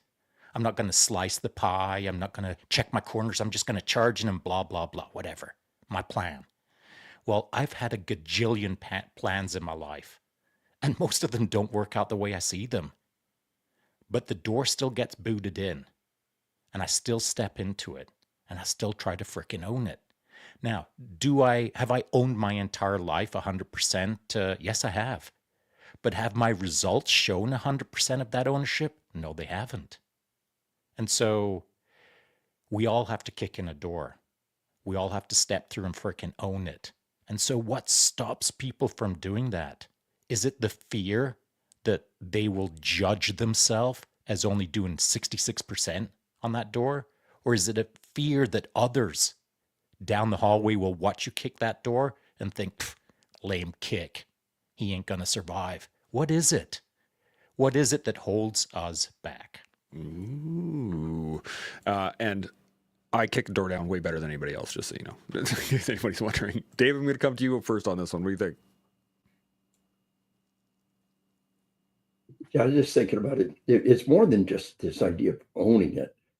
It's fitting it into the model, fitting it into the book. I think of Chris talking about, get all this stuff and putting it together in an acronym, fitting it into a model. So I've got a finger in so many worlds, but the mental health world and PTSD is when you can't separate the memory from the sympathetic nervous system. Every time you think about it, the autonomic nervous system kicks in, fight or flight mechanisms kick in. So how does we got the nerve block now? We got the sympathetic nerve block, ganglion nerve block. How's that work? You got to fit it into the model. Well, what's happening is now you got that nerve block, and the sympathetic nervous system cannot kick in. So you talk about it, you can think about it without having the puppy come pee in your lap. I call that midbrain, the autonomic nervous system, that puppy. It can't pee in your lap. And by the time that nerve block is worn off, you've extinguished the link between the memory and the sympathetic nervous system. Same for the EMDR, eye movement desensitive reprocessing. How's that work? Well, the puppy can only do one thing at a time. While you're facing the puppy's in the front yard chasing a ball. Well, I can understand that. I can understand that. I can fit it into the model. I understand why it works and how it works. And you got complex scientific, ganglion nerve block. What's it work? How's it work?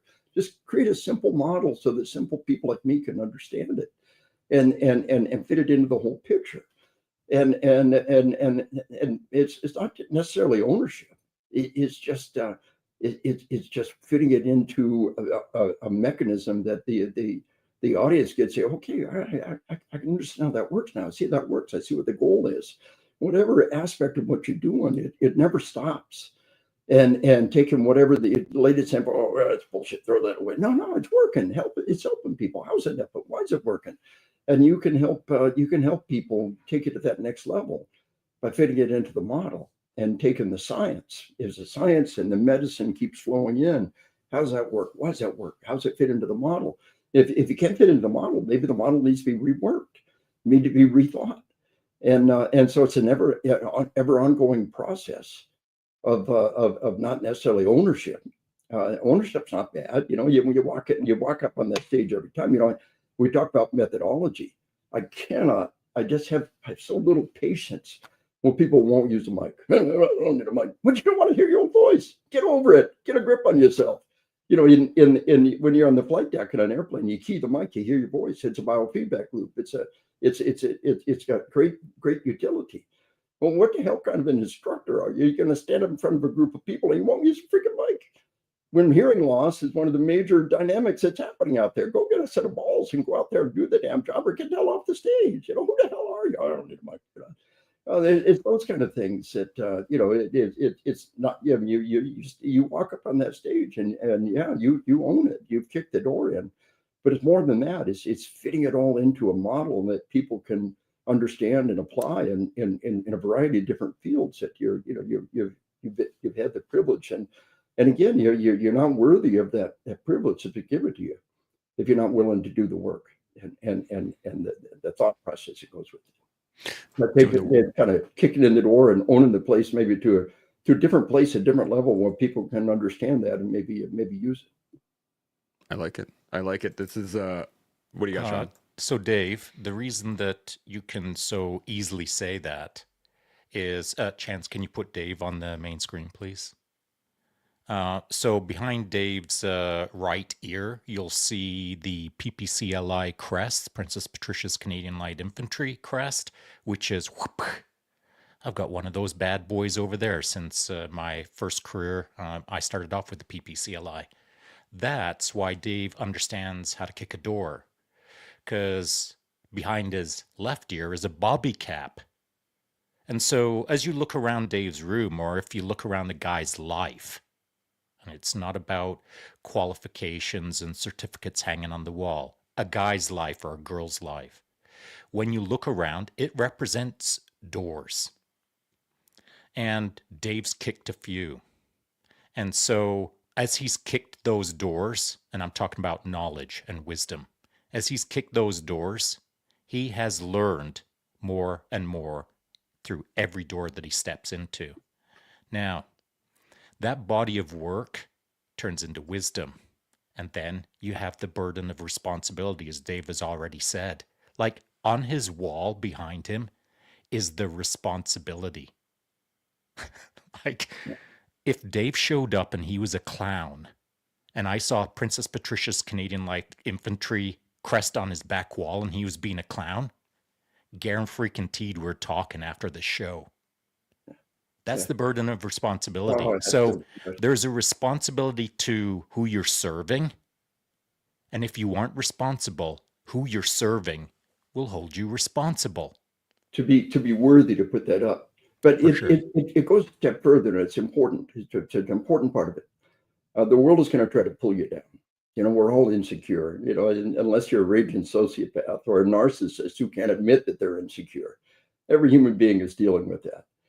And so you've got to be your own best fan in so many ways. You know, I love Sean, the things he's got behind him there, the samurai sword and the, you know, the all the different patches and things that are up there. These are things that, you know, maybe have been given to us or represent something to us. And the world's going to try to pull you down, and you've got to be your own biggest fan in so many ways. You got to be humble. You can't, you know, but at the same time, you got to be able to take a breath and have some place. You know, we talk about a man room. You know, you got to have some place where you sit down and say, you know, I can take a deep breath and take a little pleasure and who you've been and what you've done by putting these things together. And I talk about, you know, we talked about this earlier about the, you know, all of those weapons are gifts. I talk about the giving of a weapon. And so many of us symbolize. So I've got this little thing that I do, the giving of a weapon, and it says giving someone a weapon implies your trust in the maturity and responsible behavior of the recipient. It speaks of your desire for their safety and well-being. It communicates your mutual aspiration to make the world a better and safer place by placing this tool in the hands of a virtuous and trustworthy person. But remember, in the end, you are the weapon. Everything else is just a tool. And so these are our symbols. When you've got the samurai sword in the background, and you've got, you know, you've got the elk horns in the background, and you've got the, you know, Mike, you've got that stuff back there. This is a symbol of who we are and what we do. And yeah, you've got to be, you can't be a clown and put those things up there. You got to be worthy of that, but at the same time, it can uplift you and sustain you when the world is trying to pull you down, or you're pulling yourself down. You're constantly taking a deep breath and trying to reorient that. You know, it's a survival mechanism for the mind to bring up all the times you did things wrong. Yeah, it's a survival mechanism, but it can be so terribly counterproductive. And so we have to find the groove in between that, you know, being not being braggadocious, but like Mike, having the good things behind you that say, this is who I am, this is what I do, here's where my credentials come from, and this is what I lean back on when in my moment of truth. Does that tie in with that, Sean, appropriately? You know, I love the way you put that, and the things that we've done, and to recognize and that they're behind us, so that even though like there are days that I'm like, man, I got to do some cool stuff back in the day. Like I got to blow things up on a regular basis. That's awesome. But I'm not that guy anymore. I'm not the 23-year-old sapper with friggin' 6 pounds of high explosive in my backpack. I'm not that guy anymore. I was just talking to a friend of mine from back in those days, just yesterday, and we had a great chat and we laughed and we talked about war stories on Wednesday. Was our whole premise of the conversation. We had a couple, but it was a humorous of like, oh yeah, back in the day we were so dumb. We used to do this, this, this, and this.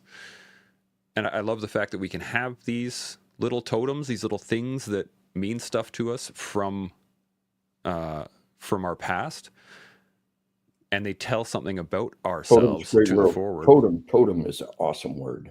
And, yeah, and that's the this is a part of passing wisdom forward, is finding the right words, finding the right people, finding the right rooms. As you said, Sean and Mike, is like similar to CQB or just being on the mats.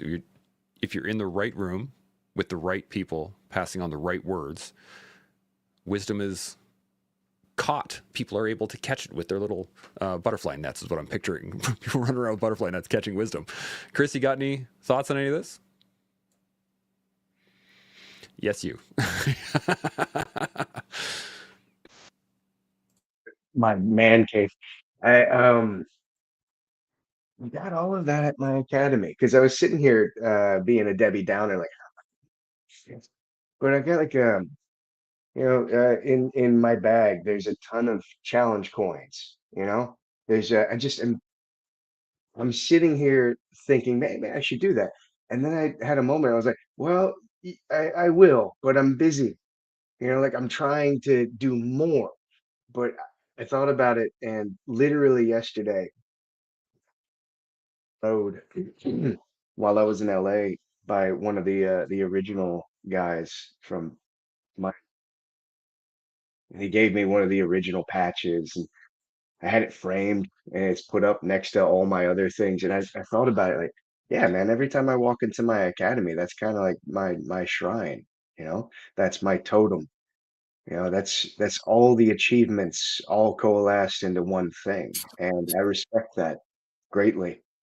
Meanwhile, at my house, I have a toddler, so I have a stuffed pig over there, so I'm fine. But But yeah, it's a two-way street. By virtue of putting those things up in your dojo, which I don't have, you know, what an awesome thing, in your studio, by virtue of putting those things up, you're saying, I honor them.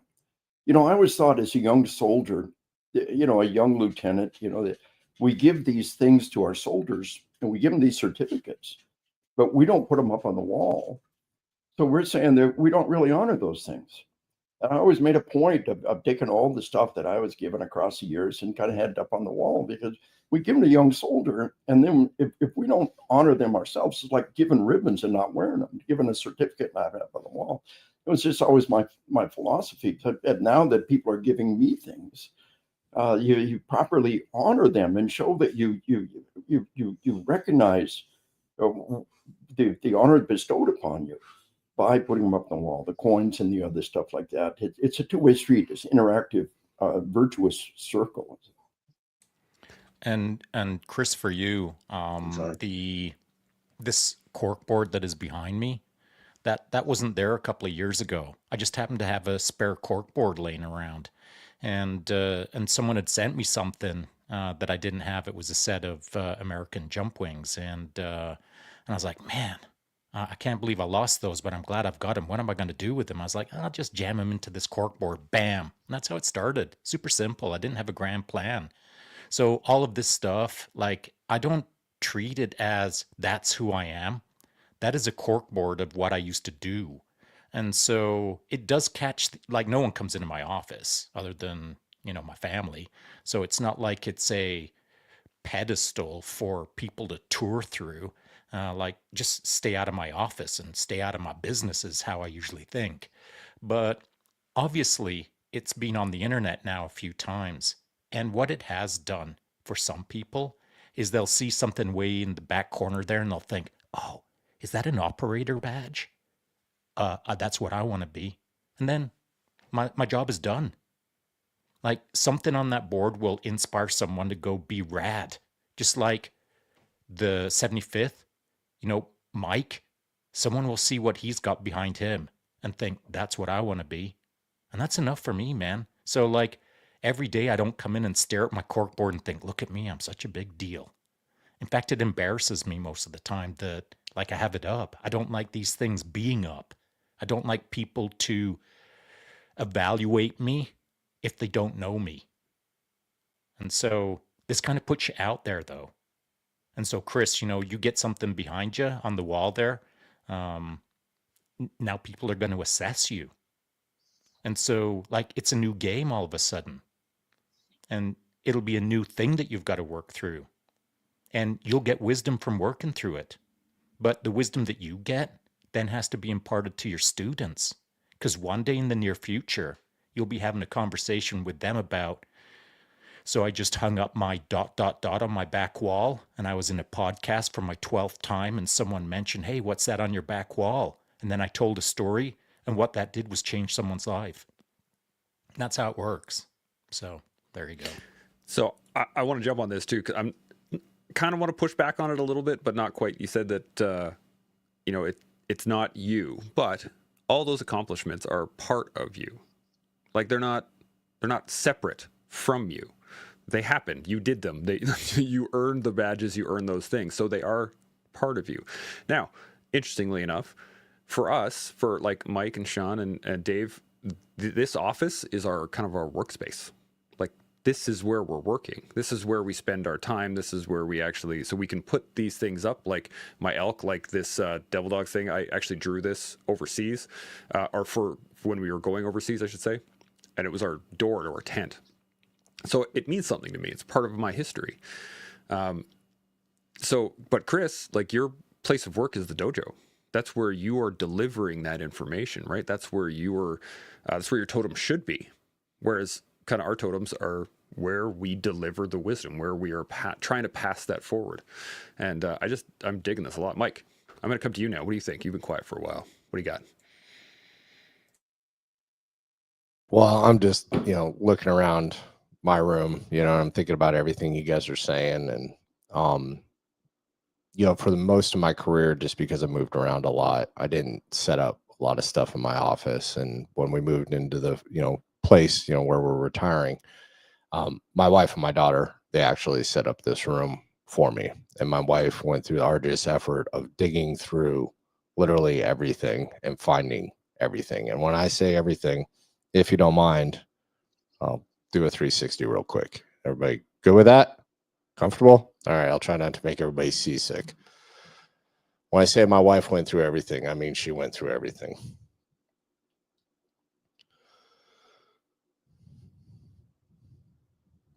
All the things. I love it. And if you look up here, Whoa, look at all the coins. Dude, every awesome. single one of the coins is Rad. displayed on the archway. I'd love to tell you that I have a story behind every single coin. I do not. I can't remember a lot of them. I do remember some of them. I remember the ones that are very, very important and were given by special individuals. But I just echo everybody's sentiments. This room, when I sit in this room, it's not about me. It's about the people that have invested in me or given me gifts because of appreciation they've had for something that I've done with my time with them. So, I don't look at it as kind of a braggadocious thing. I don't show it to people in a braggadocious way. I'm just like, this is something that I got to be a part of. I was so fortunate to have so many amazing individuals as part of my life. Like there's one over there. I won't go back to it, but it's a plaque made. It's called the Bastards. It was my first squad that I was in as a team leader. That was actually hand carved by a guy named Master Sergeant Josh Wheeler. And if you don't know who Master Sergeant Josh Wheeler is, he's a unique guy, died, in a hostage rescue and everything else.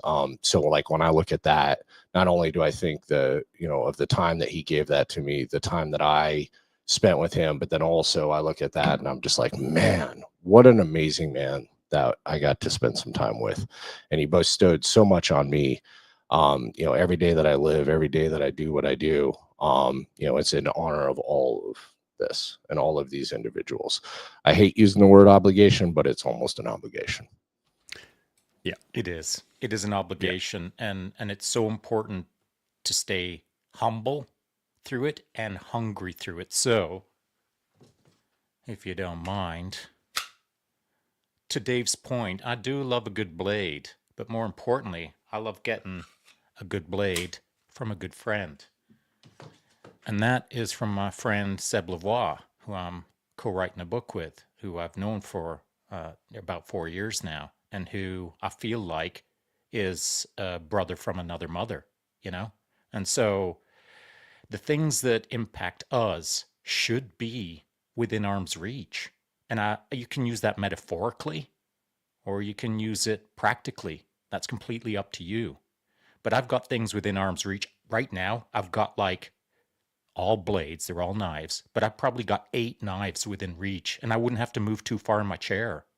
And it's either things that have been given to me, as an example, my Spyderco, that was team issue way back in the day, or things that have been given to me as memories, or things that, as an example, my Gerber boot knife Mark I that I bought, like probably the first knife I ever bought in the infantry. And so I've had that since like 83. And so that means nothing to anyone. I mean, the freaking 550 cord on it means nothing to anyone, but it means something to me. And so these little things, it's in the eye of the beholder. If anyone sees my setup, it means nothing to them. It means everything to me. But the right people, if they're paying attention, there's things there that will mean things to them as well. So, it's not all just a dog and pony show with smoke and mirrors, and we're all just trying to be impressive. Like I sometimes, to Dave's point, sometimes I need to impress myself. Like sometimes I feel like, who the hell am I? Oh yeah, right. I did a thing or two back in the day. I guess I could still pick up the pace. I dig it. I dig it. I got so many more questions, and I know that we could probably sit for another 3 or 4 hours talking about this, but we are running a little short on time. We got about 10 minutes left. I don't really have enough time to get into any more of these questions because they will be podcasts in and of themselves. But I do just want to say thank you guys. This has been awesome. Like Mike, Dave, Chris, all this. I have one little piece that I want to touch on, and then we can close out with some final thoughts. But what I've come to realize listening to all of you guys is that it's not just about taking knowledge, turning it into wisdom.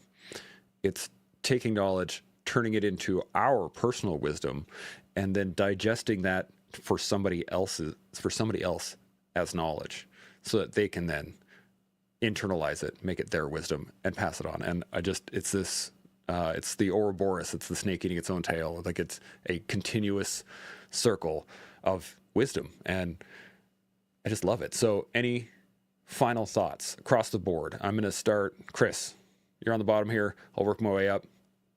Any final thoughts? Anything at all bubbling in the back of your brain? You got to unmute yourself first, though. Everybody's done it once now. It's awesome. Did it. The original thought that was sitting in the back of my mind the whole time is like, I'm very proud every time I put on my belt. My belt looks like crap, and I get made fun of on the internet constantly, but it's literally the one that has like died. It's falling apart, and Hickson has put the stripes on physically. I'm like, this means more to me than like my car. Like this is amazing, and I'm proud to put this on. And every time I do it, it's kind of like this, you know, like, yeah, there's gonna be funny comments like, oh, he ties it funny. Like I tie it exactly like he ties it. I wear this out of respect. I'm wearing the white kimono out of respect because I didn't have that for a long time. And the respect I have for the knowledge that I get to refine and share, that's extremely heavy. I think we lost your mic. We just kicked it out there for a second, but I think we're tracking what you put. We'll have to. I'll come back to you in a second here, but we lost your feed for a second. Dave, any final thoughts? Well, a lot of people listening here. All of us are. Like I said, I'm so proud of this generation that's fought from 9/11 on. They see more combat in a week than we would have seen in our whole damn career if we'd hit them all. Gulf One was 4 days. Panama was a day. Grenada was a day. They don't add up to a week. But on the other hand, you look at what Sean has done, and look at the global level. The point of it is that everybody listening right now, be proud of who you are. Be proud of what you do. Recognize the fact that you're on an ongoing track. Every human being is insecure. They're the ones who can admit they're insecure, a little more secure than the others. Nothing wrong with that. Every one of us has the imposter syndrome to a large degree, and there's nothing wrong with that. Just believe in who you are, believe in what you do, pick yourself up, give it the best shot every day, pick up the pace. I like that. And truly, each of you within your own environment, within your own realm, you are heroes, and you have the capacity to be heroes, to do mighty deeds every day, even as just to make somebody smile, to make the world a little bit better place, to kick darkness ass. It might just be bringing a candle somewhere or bringing a smile somewhere. But where we're all in the battle against forces of evil, forces of darkness, you can be a part of the force for good.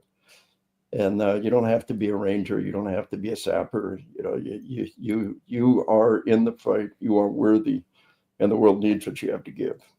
And I believe in who you are. Believe in what you do. Bam. I love it. Mike, any final thoughts? Man, that mute button today. Good Lord. Whew, kicking my butt.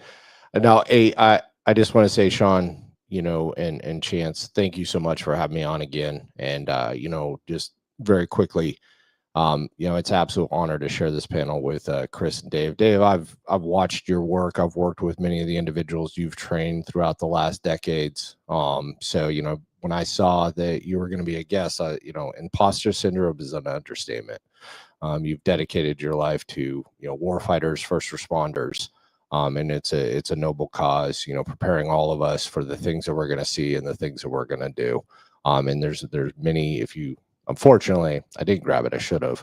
My book on combat that's actually upstairs. You're going to see a lot of dog ears. You're going to see a lot of tabs. You're going to see a lot of writings. Might be a few disagreeing points, but that's beside the point. No, I'm just kidding. So it's truly an honor. But just to everybody listening, if you're going to take away, just one thing, you got a group of individuals that have come on to talk about wisdom and experience, and how it all ties together. Get out there, just like Dave said. You're the person that's got to live your life. If you feel like you're in a comfortable position or you're not challenging yourself, then just step into a room. It doesn't matter what it is. Step into a room where you're going to be challenged. Step in your room where you're going to feel like an imposter. You're going to create a new normal. And what you're really, really, I think, will find at the end of the day is doing that and having those experiences is going to make you. It's going to unlock something in you that is going to go, man, this is really what I want to do. This is really who I want to be because of these individuals that are in this room, the way they challenge me in any dimension, any kind of discipline that we're sitting here talking about. And then someday you're going to find yourself as you're going to be teaching. And then you're going to do the thing that we've sat here and we've talked about, where you're going to step back and you're going to step outside yourself a little bit and you're going to reflect. Chris talked about the hundreds of notebooks that he has, and he's trying to figure out how to weave them all in together into one symbiotic unit. That's reflection. That's reflection at its greatest. And the true masters of their craft, or the individuals that have changed whatever we're talking about, are the ones that took that time, invested in that process to really, really reflect and ask themselves the hard question of what they're trying to accomplish. And then they go off and they do amazing things. Bam. I love it. Sean, final thoughts? Yeah, Mike, I'm with you in the sense of the freaking mute button today. Like, I've been struggling myself. What is it? Is it the Friday mute button struggles? I don't know. So my closing thought. Well, interestingly enough, just on the last show, we had a young 75th Ranger individual, Harrison, Dr. Harrison. I've forgotten his last name. Oh, my goodness. Lewis. What a great dude that was. Great combo, great vibe, and coming in with the right energy. And he was talking about the 75th and how it produces, talent, and how it produces a certain individual, and how it ... And as I was listening to him, I was thinking, yeah, he's right. Because I'm observing it right now. What he's talking about, this program that he went through, creates ... Yeah, I see it. He's talking to me right now as an exemplification of that process. I was really impressed by him. And so I'm going to use that to make a point. We're talking about, trying something new. Maybe it's getting on the mats for the first time, or maybe trying something new. Maybe it's like signing on the dotted line to join the military. Whatever it is, whatever that new thing is, choose wisely. Because you've got the world. The world is your oyster in front of you. You can choose anything. But what you choose will define you decades from now. And so I chose martial arts like about 45 years ago as something that I would check out. Well, I never stopped checking it out. And so I wandered in casually, and where I sit right now was not a casual path. And so martial arts is the example, as a casual choice turned into a lifelong passionate pursuit that has served me well. Same with Harrison. He chose 75th Ranger, and it has served him well. Chris chose BJJ. It has served him well. Dave chose a freaking redonkulous amount of things that we can maybe just coalesce into a single statement of. Dave chose to serve the entire military, law enforcement, and first responder community through a number of complex ways.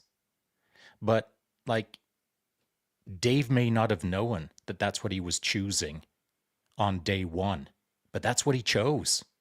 And so life, if you're not paying attention, will turn into something. It may be mediocre or it may be freaking amazing, but it'll turn into something. So you got to choose wisely when you're stepping into it. There, I don't have a lot to finish off with that one. There's a great number of comments here. I just want to touch on a couple of them before we shut down, and I give my final thoughts here. But there's just a ton of them here, and this is one of the great ones. Dylan Swiatek, I hate to mispronounce your last name, but how people handle stress is very interpersonal. Interpersonal stress tests help us know ourselves. As a diver, we always plan for the dive to be in different environments. Readiness is priceless, and I think this is goes to kind of what we're talking about throughout. Is that if you're going to kick a door down, you got to own it, but there's going to be consequences to that door that you have to, I can't say be ready for, but you have to accept that those consequences are coming. And then Dan C jumped in here. Y'all make the clouds part a little. Thank you. And Dylan jumped in as well. Being awarded reminds me of my obstacles that I've made it through. That's a great point in that everything we have up on the wall took a struggle. A lot of them were very challenging, but I can't thank you guys enough for this conversation, and it adds a little bit of fire underneath the passion that I have right now for not only podcasting and passing on wisdom, but through BJJ, through horses, through just life. And I think that is the key. And we have it written up here: every moment, do your best, every day. And I think that's the crux of it. If you really want to pass on wisdom, you got to do your best at passing on wisdom. So again, thank you guys for coming on. And as we all continue to learn, build, and grow, we'll see y'all next week. Chimo. Thanks everybody for watching and being part of the collective. If this has sparked any thoughts or resonated with you, let us know in the comments. Don't forget to like, subscribe, and share. Your support helps us grow and keeps the conversation going. We'll see y'all next time.